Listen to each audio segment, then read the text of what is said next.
Harry Truman was drinking bourbon with House Speaker Sam Rayburn when the phone rang. It was 5:25 p.m. on April 12th, 1945. Steve Early, Roosevelt's press secretary, was on the line with instructions that would change everything. "Come to the White House immediately," Early said. His voice was shaking. "And come through the main Pennsylvania Avenue entrance." Truman asked what happened. Early wouldn't say over the phone. "Just come now." Truman arrived at the White House at 5:30 p.m. and was rushed upstairs to Eleanor Roosevelt's study. She put her hand on his shoulder and said 5 words that made him the most powerful man on earth. "Harry, the president is dead." Franklin Delano Roosevelt had died of a cerebral hemorrhage in Warm Springs, Georgia. The man who had led America through the Great Depression and most of World War II was gone, and Harry S. Truman, who had been vice president for exactly 82 days, was now responsible for ending the largest war in human history. Truman's first question to Eleanor Roosevelt revealed everything about the situation he was walking into. "Is there anything I can do for you?" he asked. Eleanor Roosevelt looked at him and said something that would haunt Truman for weeks. "Is there anything we can do for you? You're the one in trouble now." Harry Truman had been vice president for less than 3 months. In that entire time, Franklin Roosevelt had met with him exactly twice. Both meetings were brief and mostly ceremonial. Roosevelt hadn't told Truman anything, not about military strategy, not about diplomatic agreements with Stalin and Churchill, not about the Manhattan Project that was consuming $2 billion and involving 130,000 workers building a weapon that could end the war. Truman knew less about what was happening in his own government than most newspaper reporters. He had been deliberately kept in the dark by a president who apparently didn't trust him or didn't think he needed to know, and now the president was dead. The cabinet meeting the next morning made the situation even worse. Truman looked around the table at Roosevelt's inner circle and realized immediately that most of these men didn't respect him. They had worked closely with Roosevelt for over a decade. They had shaped the New Deal, planned D-Day, and negotiated with Stalin at Yalta. Harry Truman was a former haberdasher from Missouri who had been picked as vice president mainly because he wasn't controversial. To Roosevelt's people, he was a placeholder who had gotten the job through a political accident. Now he was their boss. The meeting was tense from the start. Secretary of State Edward Stettinius started briefing Truman on diplomatic issues, and Truman could tell immediately that Stettinius was holding back information. He would mention agreements with the Soviet Union, but wouldn't explain what Roosevelt had actually promised Stalin. The worst moment came 13 days after Truman became president. Secretary of War Henry Stimson requested a private meeting with urgent news. Truman assumed it was about the war in Europe or the planned invasion of Japan. Stimson sat down and told Truman about a secret program that had been running for 3 years. The United States was building an atomic bomb. The weapon was nearly complete and would be ready for testing within months. Truman was stunned. $2 billion, 130,000 workers, entire secret cities built in Tennessee and Washington State, the most powerful weapon in human history. And Roosevelt had never mentioned it to his own vice president. Stimson explained that only a handful of people in the entire government knew about the Manhattan Project. Roosevelt had kept it compartmentalized to prevent leaks to Germany or Japan, but the result was that Truman had been president for 12 days before anyone told him America was about to possess the power to destroy entire cities with a single bomb. This was the moment Truman realized the full scale of the problem he was facing. He wasn't just uninformed about military strategy or diplomatic agreements. He had inherited a government where massive programs were running without his knowledge, programs that could change the course of human history. And the people who did know about these programs were Roosevelt's loyalists, who had no reason to trust or respect the new president. They had their own agendas, their own relationships with foreign leaders, and their own ideas about how the war should end. Roosevelt's cabinet wasn't just withholding information from Truman. They were actively trying to preserve Roosevelt's legacy by continuing his policies. Without Truman's input, Secretary of the Treasury Henry Morgenthau had plans for post-war Germany that Roosevelt had approved. He expected Truman to simply rubber stamp those plans. Secretary of Commerce Henry Wallace was even worse. Wallace had been Roosevelt's vice president from 1941 to 1945 before being replaced by Truman. He believed he should have been president instead of Truman. Wallace made no secret of his contempt for Truman and continued pushing his own foreign policy ideas that contradicted Truman's directions. Attorney General Francis Biddle was another Roosevelt loyalist who treated Truman like a temporary inconvenience. Biddle had been Attorney General since 1941 and saw himself as the guardian of Roosevelt's domestic programs. He would attend cabinet meetings and barely acknowledge Truman's authority. But the most dangerous member of Roosevelt's cabinet was Secretary of State Edward Stettinius. Stettinius had been Roosevelt's personal choice to handle diplomatic relations with Stalin and Churchill. He had attended the Yalta Conference in February 1945, where Roosevelt, Stalin, and Churchill had made secret agreements about post-war Europe. Truman asked Stettinius directly what Roosevelt had agreed to at Yalta. Stettinius gave vague answers about spheres of influence and democratic elections in Eastern Europe. Truman pressed for specifics. What exactly had Roosevelt promised Stalin about Poland? About Germany? About Soviet entry into the war against Japan? Stettinius claimed he didn't remember all the details. This was an obvious lie. Stettinius had been at Yalta taking notes for 3 weeks. He remembered everything. He just didn't want to tell Truman because he knew Truman would be horrified by what Roosevelt had given away. When Truman finally got his hands on the actual documents from the Yalta Conference, he understood why Stettinius had been evasive. Roosevelt had made massive concessions to Stalin in exchange for Soviet promises that Stalin had no intention of keeping. Roosevelt had agreed that Poland would have free and unfettered elections after the war. But he had also agreed that Poland's government would be friendly to the Soviet Union. Stalin interpreted this to mean he could install a communist dictatorship in Warsaw, and Roosevelt's people had let him get away with that interpretation.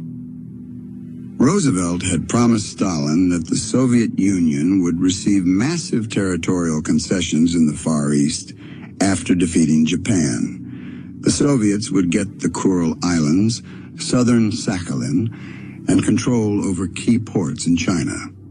This was Chinese territory that Roosevelt was giving to Stalin without even consulting the Chinese government.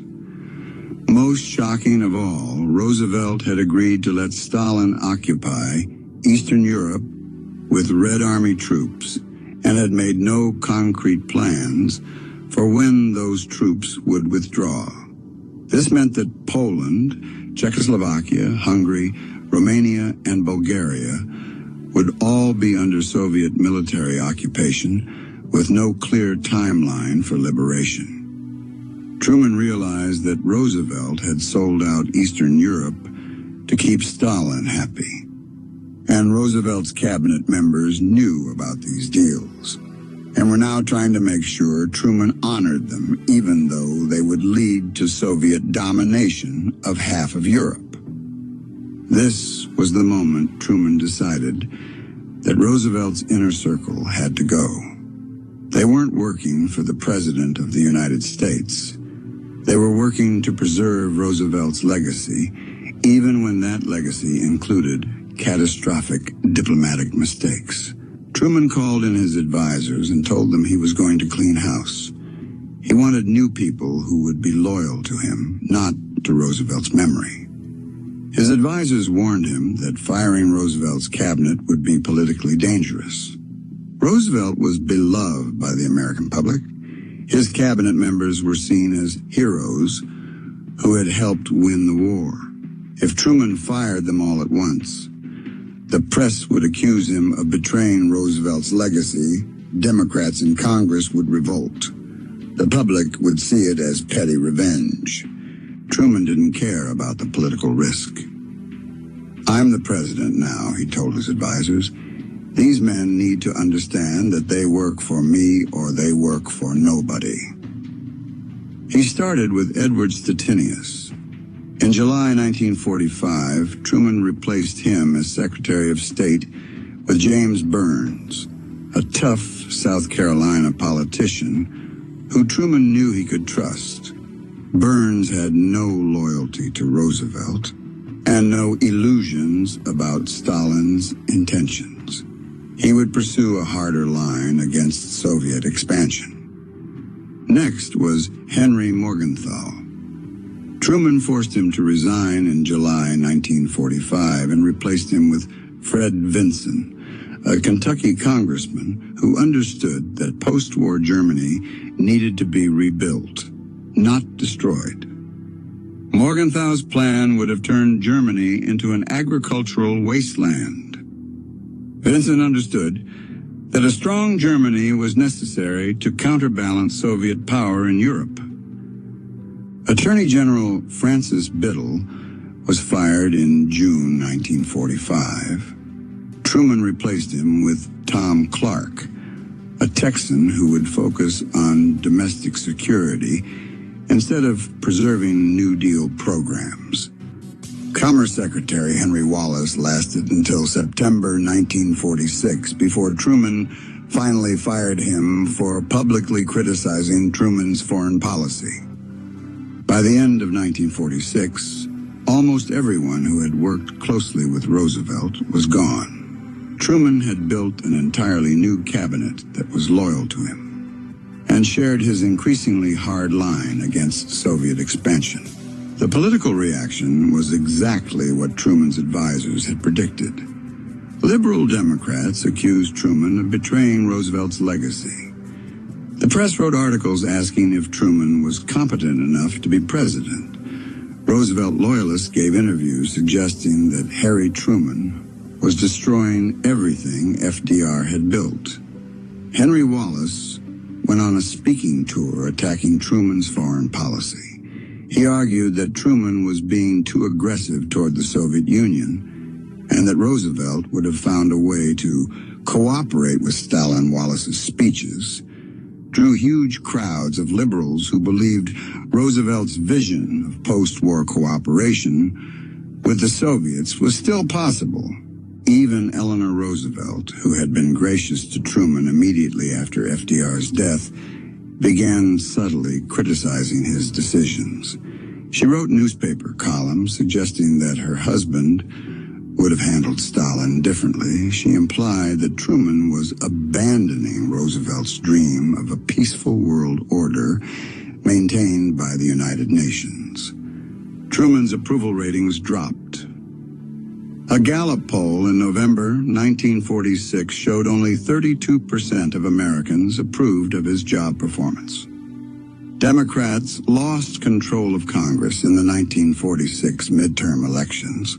Political insiders began quietly discussing whether Truman should even run for re-election in 1948.